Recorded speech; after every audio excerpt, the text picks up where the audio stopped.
Hello and welcome to Health Talk. I'm Dr. Manny. Since the anti-government revolt began in Bahrain earlier this year, reports of violent force against protesters and blocked access to hospitals have flooded the media. Joining me now is Dr. Nabil Al-Ansari, president of the Bahrain Medical Society, who was working inside the Salmaniya Medical Complex in the capital city of Bahrain.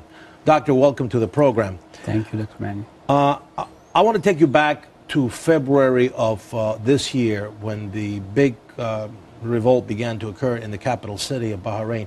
You were inside the big medical center, the big medical complex there. What was going on?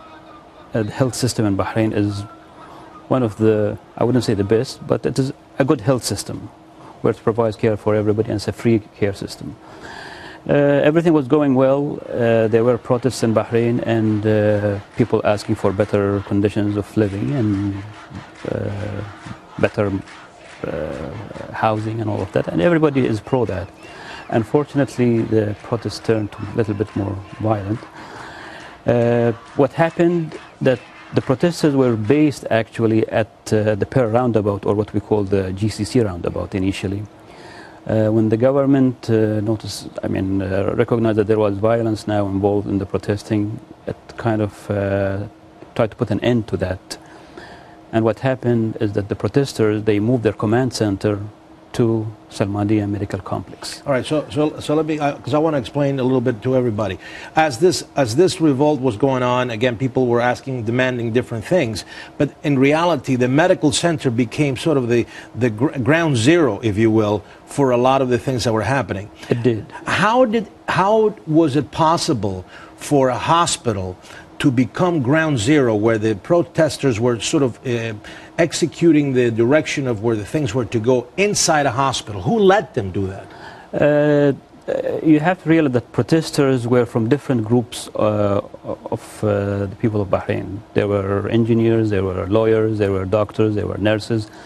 In one statement, or it was video tube actually, it's on YouTube, but one of their leaders of the protesters clearly stated that we are moving to the hospital, to the Salmaniya Medical Complex, because we know that government will not come in here after us, because the Geneva Convention states that no security forces should be coming into the hospital, and it is their statement, it's not mine. And but now, were patients hurt in this process?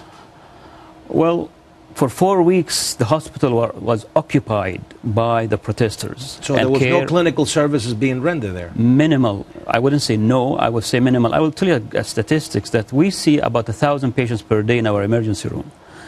The numbers went down to about 150, from 1,000 to 150. So it just makes you think, where did the other 850 go to? Right. So people were denied access to care.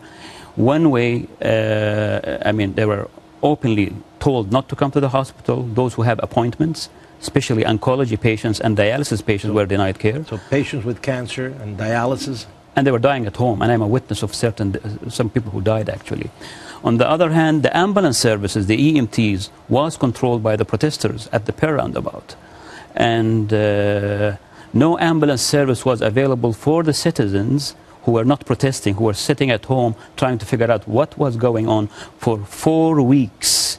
And you can imagine how many people suffered from that. To me, a hospital is a sacred ground for healing.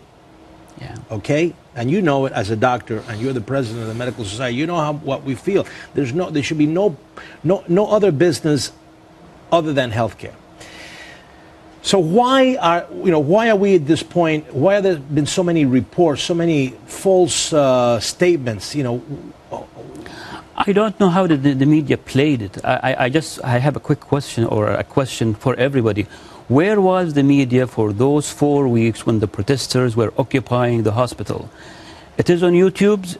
They have taken these YouTubes, not me or anybody else. They have shown the whole world that they are occupying the hospital. Media did not say anything about that.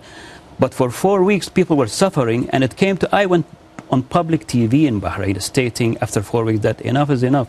We need the government to come in. People are dying at home. They are not having access. Where do you see the future of Bahrain going nowadays? I think we'll be fine, little by little. But I just have to clarify something, that nobody is above the law. If a doctor made a mistake, then he should be questioned. Why did he do this? Absolutely. Nobody's above the law, because everybody's saying why the government is targeting doctors. Well, it's not that. Right. Whoever did something wrong will be questioned anywhere in the world. Right. Future will be bright. I mean, we are going back, we're going to talk, we're going to vent, and I think we'll get back to where we were and even better, but it will take some time. All right. Well, you know, my thoughts and prayers are with the people of Bahrain, and I thank you so much for coming and sharing the story. And as again, you know, we will continue to follow these events in the Middle East, because to me, you know, healthcare is very important. And you know, when you're a doctor and you're a nurse, you know, we're all brothers and sisters, and we have to make sure that, you know, healthcare is protected around the world. Thank you so much. Thank you, sir. And if you have any health topics you want to talk to me about, you can email me here at Fox at drmanny@foxnews.com. Until next time, I'm Dr. Manny.